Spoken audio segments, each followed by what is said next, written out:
letting off.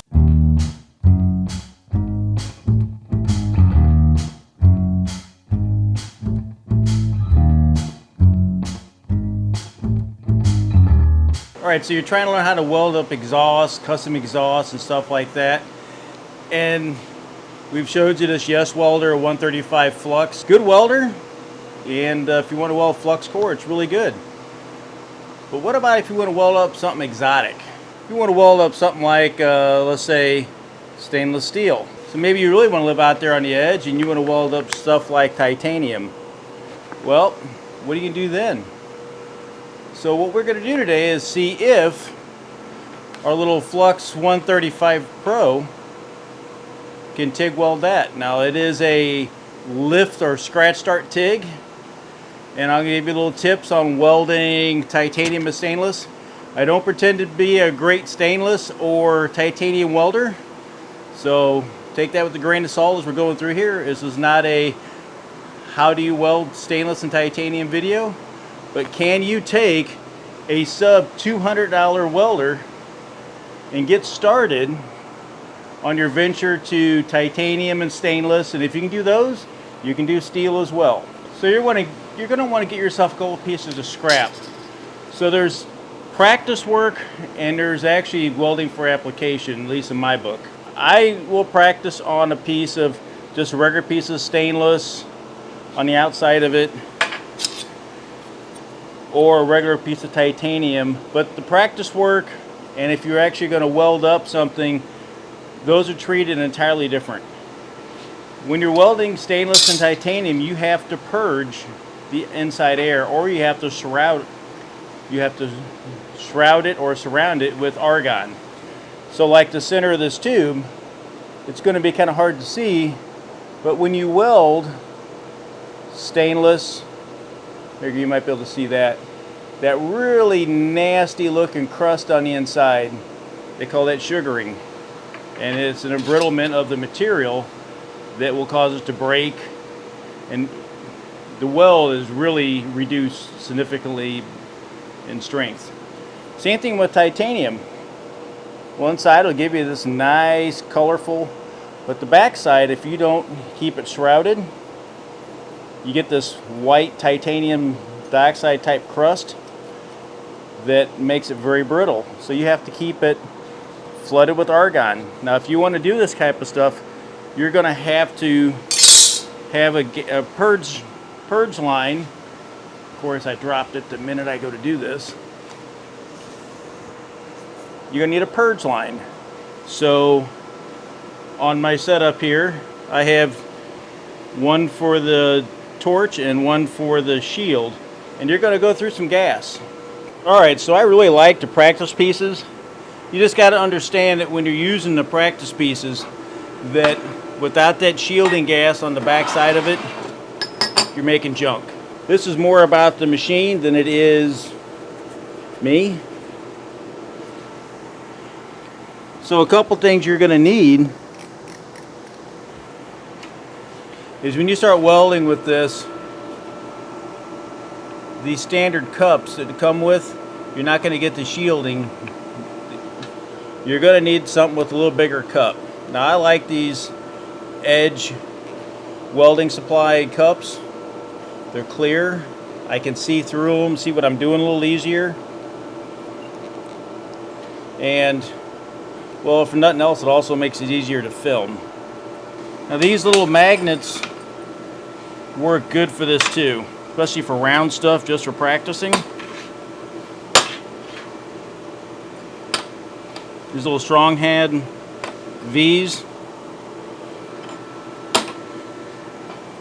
So if you're doing round stuff, you can practice length when you first start, but that's typically not how you're going to be welding the round stuff up. And then you got to get used to feeding the rod a little bit. And you're not going to weld all the way around it. You're going to go from one tack to the other tack. So just get you some and just strike your arc and let a puddle hang out for a second.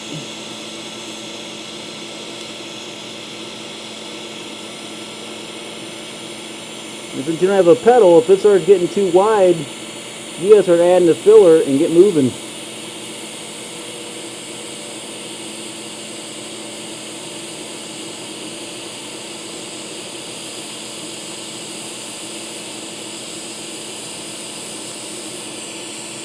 So you can see here that one disadvantage with the scratch start is I can't hang out over that to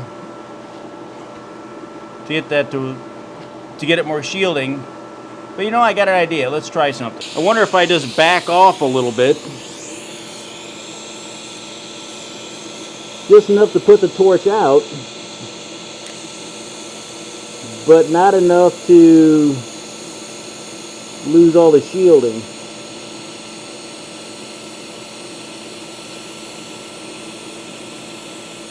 So the gas is flowing, and if you're not in the puddle when you put the rod in, it's going to want to stick. So let's see.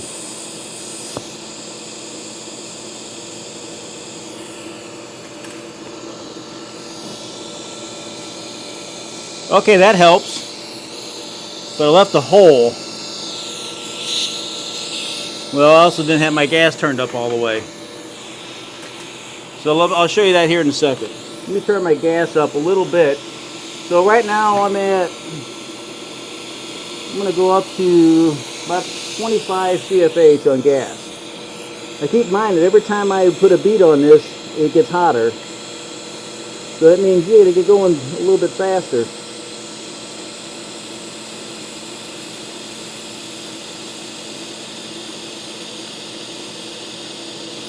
So at the end here, what I'm going to do is I'm going to lift the torch up to stop the arc, and then get it back down there so it can have shielding.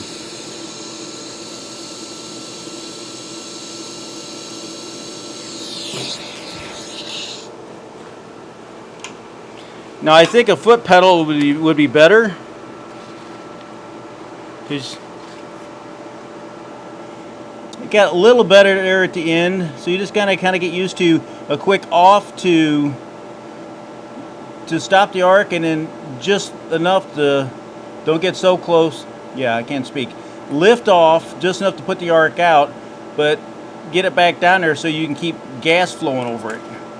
And that gets rid of some of the crusties. So what about titanium? Now you're gonna have to do some passes to try to figure out where you're at.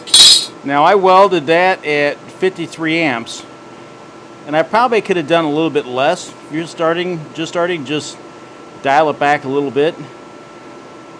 Remember, 1 amp per thousandths of thickness, and that was about 50,000 stainless.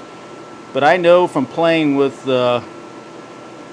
titanium, it's going to be around that 35 to 40 range. Let's see what we got. Now I have already wiped all this stuff down with acetone, but so far I think that the old Flux 135 Pro, the only thing I can see would be different is if I could have a foot pedal, I think it'd be better. That way I could let off and keep the gas flowing. So let's see how this does with titanium. So one thing I have found with titanium is that it's very, very sticky. So if you're not putting the wire right in the puddle, if you're off a little bit, it'll want to grab it as you go. So let's see how this does. Now once again, I have no back shielding. This is going to be a total garbage weld. We're just trying to see if I can get the material to move with this Flux 135 Pro. And if it works, well then we'll go to something we can shield. Now for the titanium, I'm going to go with a little more gas. I'm going to turn it up to 30 CFH. So you're really going to start puking the gas into it now. And this tiny little filler rod, and I'm just doing a short little bead. A little more stick out.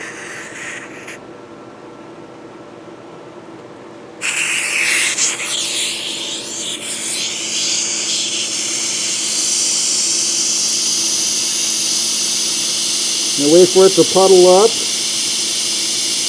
and apply the rod in the bead. Now if you tilt your cup too much, you're going to melt the rod sitting in front of it. So if you're getting that issue, tilt your cup back just a little bit.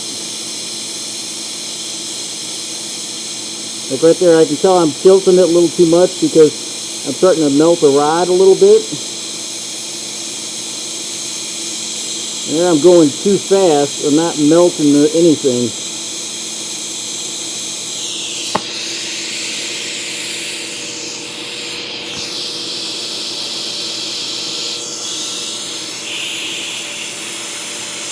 Okay, and I also can tell that I'm too hot. So I needed to go a little faster. You see how flat that is? Which I did keep the gas coverage a little better on that, so maybe I need to use the bigger cup.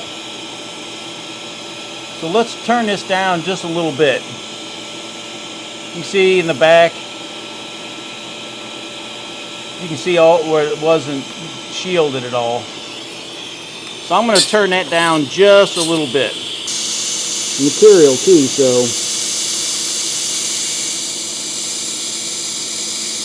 get it started, kind of hang out, put the filler in. Like right there, I just stuck it. I stuck the rod because I touched the metal, not the pool.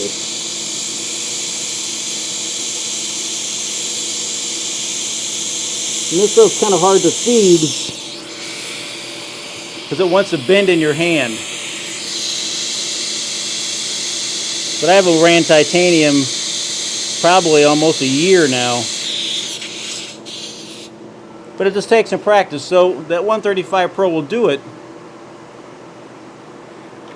I think what I'm going to do is I'm going to have to get some shorter pieces to this, because holding this stuff, I mean, it bends so easy. Keep in mind that when you're doing titanium and stainless, that all your tools need to be very specific to that material. Really, even your gloves, because by handling all this stuff, you're going to get contamination. So I'm going to jump right into the titanium. I need to put a breather hole in the back of this, although there's enough bad fit up on that.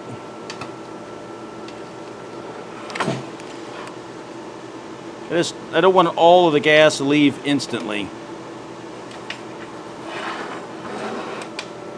And everybody wants to do titanium, and I get it. It's very expensive, and you're going to go through some gas. And this video is kind of a little bit for me as well, because I like this kind of stuff. It has not had a reason to do it. I bought all the stuff just from a, hey, let's give this a try. Alright, so we got the hose in, we got the foil is what I'm looking for in there. And we're going to give it, I'm going to give it about 20 CFH.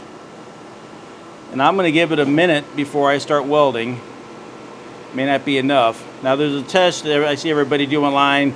You can see that the air is coming through the, on the back of your hand. I'm going to give it a minute, see how it does. But as you're testing this out at home to see how it does, run a few passes. You might have to wait longer, depending on how much gas you put in there. If you start seeing that white crusties, well, you either need to seal it up better, or you need to give it more gas. But so far, the old 135 Pro, it says Flux, but the scratch start TIG, like I said, the biggest issue is just getting it off can't talk. Pulling it off long enough to put out the torch, then put it back in to give it gas coverage, but don't get too close, otherwise you'll relight it. All right, let's see how this does. And I'm not going to weld right up against that plug because I don't want to melt my plug down. So let's see how this does. Do a practice run.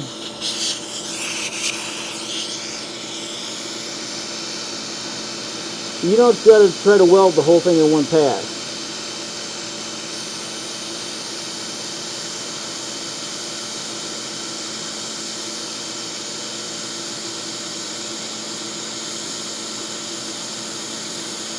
And remember, it's going to be a little sticky.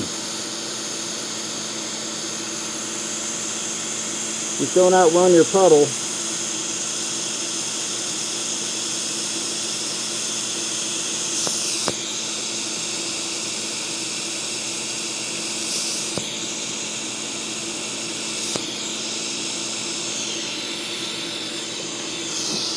Give it plenty of time and plenty of shield. You know, I'll hang out there probably 15-20 seconds at least. I'm going to give the inside just a little more gas. Remember, you're not trying to weld the whole thing up in one go.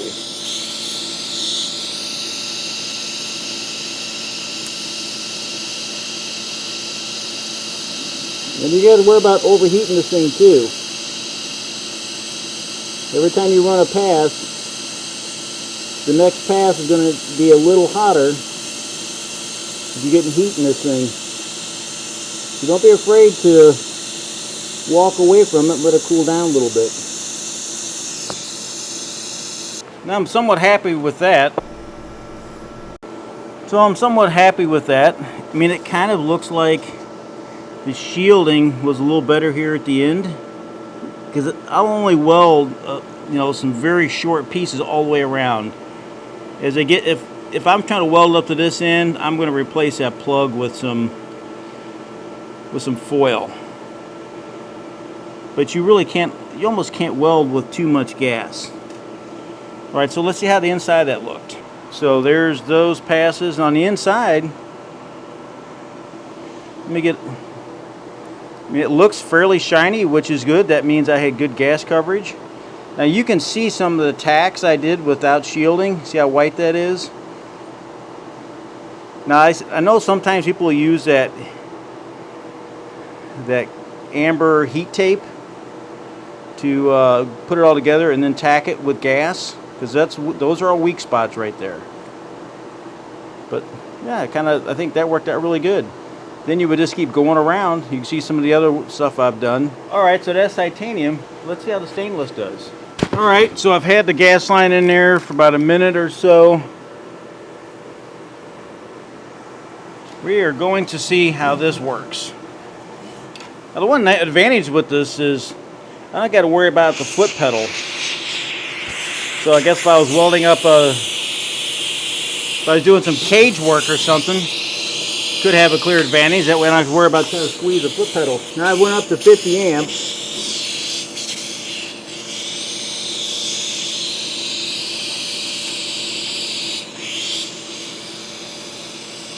Let's see how this does.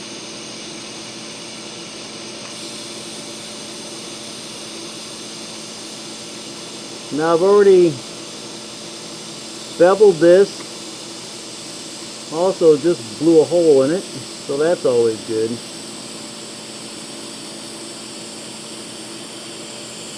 Hung out a little bit too long on the start, but we filled it back up.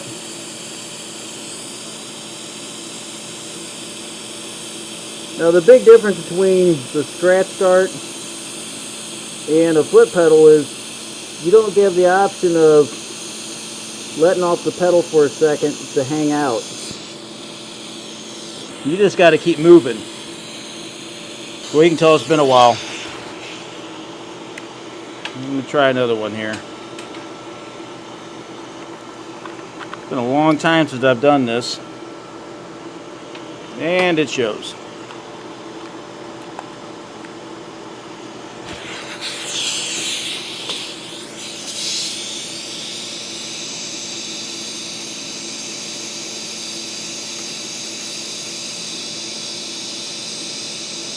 Get the puddle going,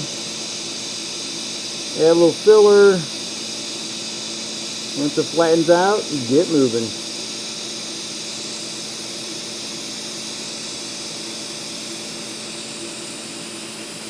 And working around something is entirely different than doing stuff flat. So your practice pieces, I mean, you're going to need them before you start spending all that money on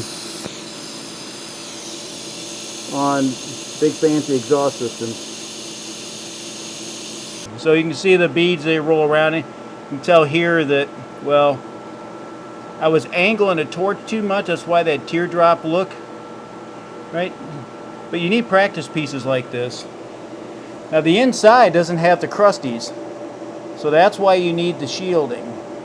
But even I need some more practice around here. All right, so once again, this was more about will the machine do it? Yes. Does the welder doing it need practice? Absolutely. Because, well, their spots here don't look bad, but I mean, I'd want to do a lot more practice before I ran a bunch of that on a big fancy system. But keep in mind that your first one is not going to look as good as your 20th or 30th one, but you have to start somewhere. If you never start, you're never going to get there. And the titanium, well, I think the titanium worked out a little better. It's a lot flatter. And, you know, the purge from inside worked out good. But that's the key on both of these. I keep grabbing, it's hotter than hell. Luckily the gloves are working. You need that purge so you don't get the crusties. And just in case you forgot what the crusties look like, it's that nasty looking stuff right there. If you hear the term sugaring, there it is. But, look at that bench, or that stool. But the old 135 Pro, I think it did a pretty good job. Now you're going to need some bigger cups, right? These standard little cups that come with it, they're not going to work for this type of stuff. You need more gas. I'll try to put a link for these edge cups. But you can buy them from Furic, you can buy them from Edge. It's entirely up to you where you buy those big cups at, but you're going to need those bigger cups. The titanium I bought from Ticon, once again, they're not sponsored. The Yeswelder they did send us, but the titanium they did not, but you could. Just because it says Flux, it doesn't mean all it can do is flux core. You can do lift TIG, you can do stick. I'm only running on 110 here, so don't think you got to have 220 power for this thing. I'm running 110. I'm doing about 50 thousandths stainless. And you know what? Let me see. The titanium is 039 wall. So there you go. If you're wanting to weld up titanium, it doesn't matter what diameter it is. It's only about the wall section, and you're going to need a lot of gas. So get you a gauge set up with multiple gauges. I'll leave a link for a lot of this in the descriptions. I hope you like this kind of stuff. I'm trying to get at this damn light. I need to change the lighting in this place. I'll leave a link for all this stuff in the below. I hope you enjoyed this little comparison of stainless and titanium for that Flux 135 Pro. As always, I appreciate you guys watching it. Please subscribe to the channel, and I'll see you here for some more welders. Thanks for watching.